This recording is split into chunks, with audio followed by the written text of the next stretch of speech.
Perhatikan, amatu adzabil qabr fil baul.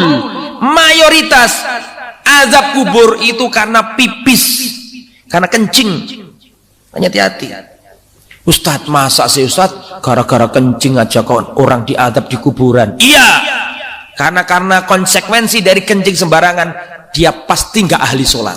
Kalau dia ahli sholat, pasti sholatnya batal. Percaya sama saya, kalau anda suka lihat orang yang pipis sembarangan, nggak cebok, pasti bukan orang ahli sholat. Karena orang ahli sholat nggak mungkin melakukan itu. Setuju? Ya harus setuju, karena aku ustadzmu. Tapi gini apa boten? Gini apa boten? Pokoknya sampean diteni omongan kula niki, nek ana wong ngoyo sembarangan wis pasti gak salat wong iku. Nggih nih, nek wong ahli salat gak mungkin nglakoni iku. Nggih napa boten? Nggih, iku ditenani nduk ngono, Pak. Saya Ketua PGRI Kabupaten Aceh Singkil. Apa hukumnya kencing sambil berdiri? Jika haram, mengapa di beberapa masjid terutama perkotaan disediakan toilet kencing berdiri? Karena arsiteknya tidak tamat pesantren. Paham mengapa saya suruh mendirikan pesantren tadi? Paham kenapa anak-anak Singkil nanti masuk pesantren Syekh Abdul Wahab Singkili? Karena nanti dia akan tamat dan dia masuk ITB, Institut Teknologi Bandung, dibuatnya lah WC jongkok. Karena kalau tegak rupanya air tak habis. Tegak kencing air tak habis, tersisa sedikit, tersisa sedikit, tersisa sedikit, menggumpal menjadi batu. Itulah yang menyumbat sarung kencing. Ditembak pakai laser, pecah sama-sama pipanya.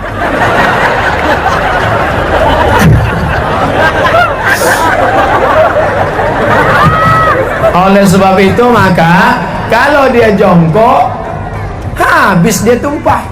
Kalau tidak jongkok, itulah dia tersisa sedikit.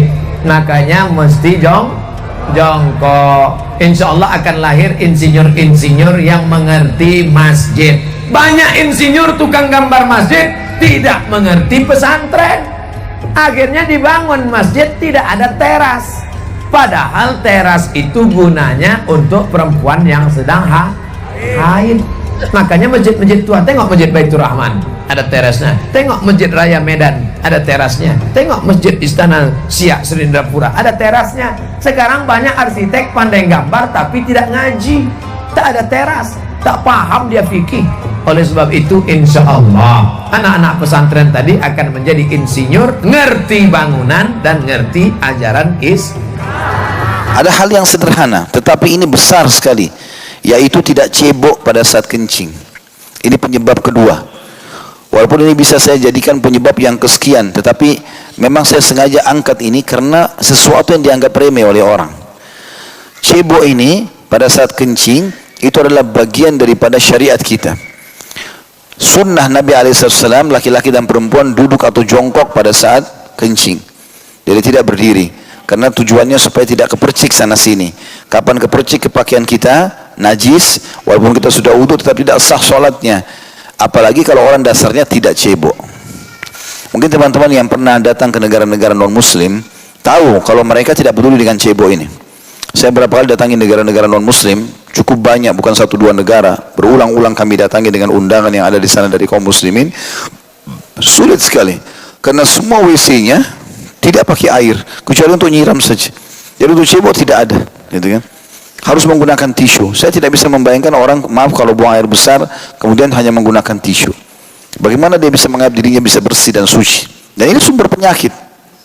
Belum lagi nanti suami istri akan biologis setelah melakukan perbuatan tersebut, itu sangat kotor, gitu kan? Karena semua yang keluar, itu juga penelitian medis, yang keluar dari dua lubang ini, buang dari kemaluan, kalau air seni dan juga tinja dari dubur, dari bagian belakang, ini adalah ampas dan kotoran tubuh. Itu penyakit semua, makanya baunya nggak sedap, gitu kan? Dan memang itu dengan kuasa Allah SWT disuruh keluarkan. Dan ini ternyata memang dalam syariat kita justru diancam dengan sangat tegas.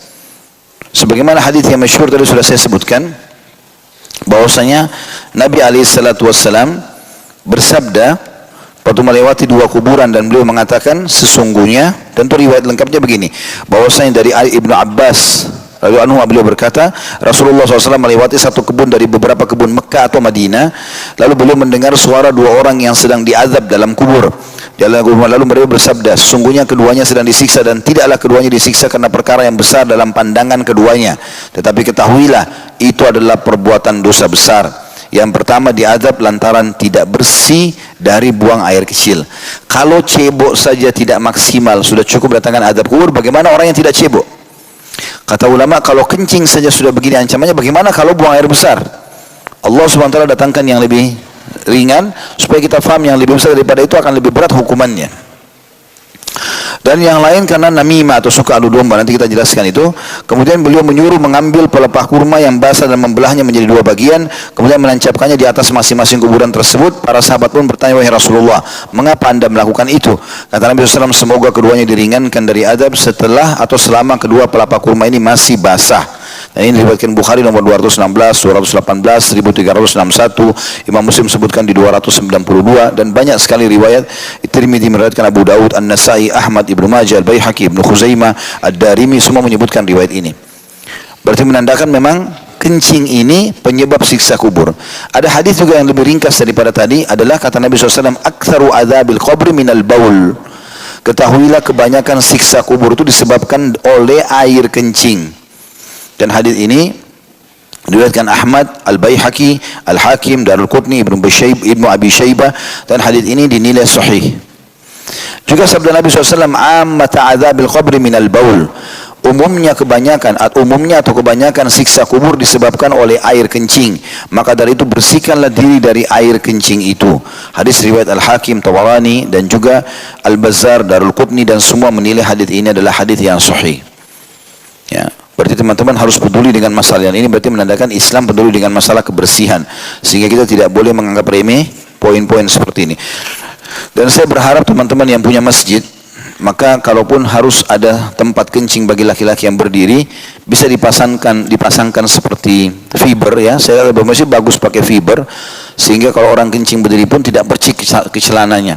Ini satu program yang sangat bagus, menarik. Jadi kan daripada memang dibiarkan akhirnya terpercik sana sini. Juga sama dengan pencetan yang ada air, ya. Karena biasa kalau yang otomatis kita nanti pergi baru dia keluar airnya, maka kita tidak bisa cebok kita secara otomatis. Tapi ini kan masalah sepele, tapi sebenarnya harus diingatkan, karena jangan cuma karena modern. Akhirnya banyak orang tidak bisa melakukan ceboknya, dan ini najis, ini jadi dosa. Nah, ini kita mau jelaskan tentang bagaimana adab duhulil khala wa khurujiha. Bagaimana adab-adab masuk ke kamar mandi dan bagaimana adab keluar daripada kamar mandi. Karena buang hajat biasanya di dalam kamar mandi. Kamar mandi, jangan di luar kamar mandi ya, bahaya nanti.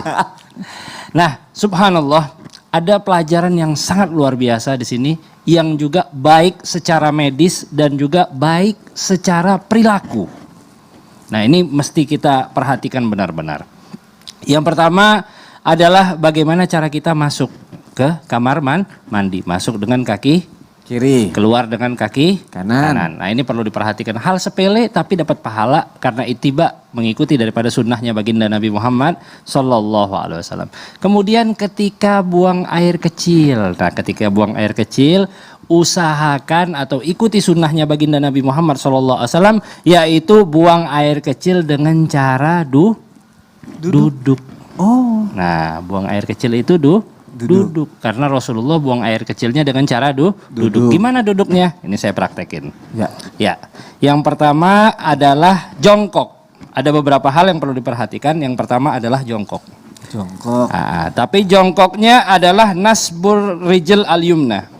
Mengangkat daripada yang kanan, ya. Yang kanan diangkat. Yang kiri mohon maaf biar yang di rumah lebih jelas. Ya. Yang kirinya ditekuk seperti ini. Ya. Oke. Nah, ini sangat berfungsi baik sekali. Karena apa? Karena kita laki-laki itu uretranya lebih panjang. Ya. Kita tuh punya kelep. Mohon maaf ya. Ada kelep yang mana kalau kelep itu subhanallah kadang buka tutup. Kalau kebuka terus bahaya nggak? Iya. Ngompol semua kita tiap hari. Tapi dan subhanallah kalau uretranya laki-laki 5 cm, kalau perempuan itu sekitar 3 cm. Makanya laki-laki dianjurkan untuk buang air dengan duduk. Pertama jongkok, kemudian posisi jongkoknya seperti ini. Yang kedua perlu diperhatikan. Kemudian yang ketiga harus agak sedikit membungkuk. Ya. Kenapa? Biar tuntas. Oke. Biar tuntas daripada istibro. Menuntaskan daripada buang hajatnya tadi. Kemudian ada lagi yang nggak kalah pentingnya adalah ketika kita menuntaskan daripada buang air, yaitu dengan dua hal, baik dengan tanahnu ataupun kita bernatar. Yang pertama itu tanahnu itu apa? Dahem. Dahemnya bagaimana? Narik napas dulu. Gitu. Jadi tuntas. Ya. Kemudian apa satu lagi? Satu lagi diurut. Mohon maaf. Oh iya. Ada cara ngurutnya. Nah itu mengikuti daripada sunnahnya baginda Nabi Muhammad Sallallahu Alaihi Wasallam. Kemudian kalau yang perempuan gimana Habib? Nah, kalau yang perempuan mohon maaf ditekan sininya.